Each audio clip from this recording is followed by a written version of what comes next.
नमस्ते guys, welcome to back my YouTube channel smartness अंडा। आप सभी का स्वागत है नेहा के ब्लॉग में। आप सभी को मेरे तरफ से हैप्पी नवरात्रि। सो गाइस, मैं आज आपको जो बोलने वाली हूँ ना, वो है तो सिर्फ दो बातें, लेकिन उन दो बातों से कभी कभी अपने घर में इस तरह से कलेश हो जाता है। और घर में ही क्यों नहीं, घर में ही क्यों, ऑफिस में, हमारे वर्क में, हमारे बिजनेस में, या हम कहीं पर काम करते हैं उस वक्त भी हमारे सिर्फ उन दो चीज़ों की वजह से हम अपनी चीज़ों को इतना ख़राब कर लेते हैं कि हम उन्हें ठीक नहीं कर पाते हैं। इसलिए क्योंकि हमारा ईगो हमारे सामने आ जाता है, हमारा गलती हमारे सामने होती है, लेकिन फिर भी हम उस गलती को एक्सेप्ट नहीं करते हैं एंड क्रोध करते हैं, जबकि हमें वो क्रोध नहीं करना चाहिए अगर हमारी खुद की गलती होती है। तो जो दो बातें हैं वो है क्रोध और दूसरी है गलती। क्रोध क्रोध क्यों आता है? क्रोध कभी कभी हमारी खुद की गलतियों पर भी आता है और वो हमारे ऊपर भी होता है, या कोई सामने वाला गलती कर रहा है उसके ऊपर भी क्रोध आता है। लेकिन जब हम क्रोध में कुछ ऐसा वैसा डिसीजन ले लेते हैं जो डिसीजन शायद हमें उस वक्त थोड़े वक्त के लिए चुप रह करके नहीं लेना चाहिए था, वो हम ले लेते हैं। बाद में हम उसी डिसीजन के लिए पछताते हैं, क्योंकि हमें लगा था कि हम ये डिसीजन नहीं लेंगे, या हम ये डिसीजन ले लेंगे तो हमारे हित में होगा या फिर उसके हित में होगा, लेकिन ऐसा नहीं होता है। आपको अगर क्रोध आता है या सामने वाली गलती है तो उस वक्त उससे ना बात करके थोड़ा सा शांत हो जाइए। उसके बाद उससे शांत मूड में उससे बात करेंगे तो शायद आपको सोल्यूशन पता चलेगा, उसकी चीज़ों के बारे में पता चलेगी, उसने गलती क्यों करी, या उसने जानबूझ करके करी या फिर अनजाने में उससे गलती हुई। बिना ये चीज़ जाने आप उसको उस चीज़ के लिए निकाल नहीं सकते या उस चीज़ के लिए उसको बोल नहीं सकते। कभी कभी क्या होता है, गलती करने वाला कोई और होता है और सज़ा किसी और को मिलती है। अक्सर जितने भी कोर्ट में केस चल रहे होते हैं, मेरे ख्याल से 100 में 50% तो बेगुनाह ही लोग रहते हैं और 50% गुनहगार होते हैं। लेकिन जो 50% बेगुनाह लोग होते हैं उनका क्या होता है, वो बेचारे सारी ज़िंदगी जेल में ही काटते रह जाते हैं। तो खैर, यहाँ जेल वाली बात नहीं हो रही, यहाँ सिर्फ क्रोध और गलती के बारे में बात हो रही है।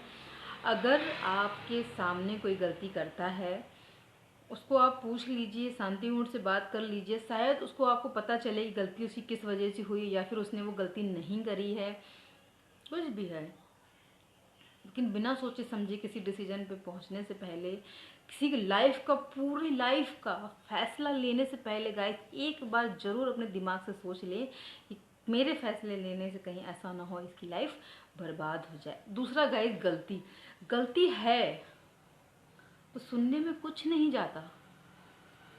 ये आपका एक अलग ही माइंड चलता है। आजकल की जो न्यू जनरेशन होती कभी भी अपनी गलती नहीं मानती है, अपने ईगो के चक्कर में।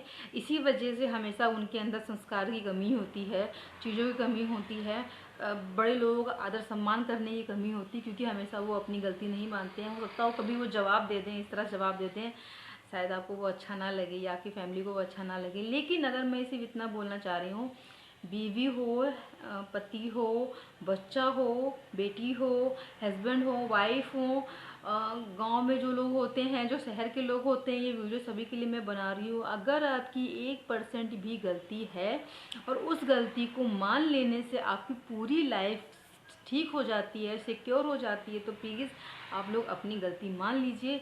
अपना 1 सेकंड का ईगो हटा करके, अगर आपके पास बच्चे हैं तो बच्चों के बारे में सोच लीजिए, घर में बड़े लोग हैं तो उनके बारे में सोच लीजिए।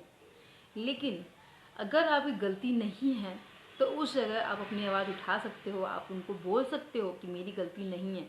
लेकिन अगर गलती है तो सुनने में कुछ नहीं जाता है।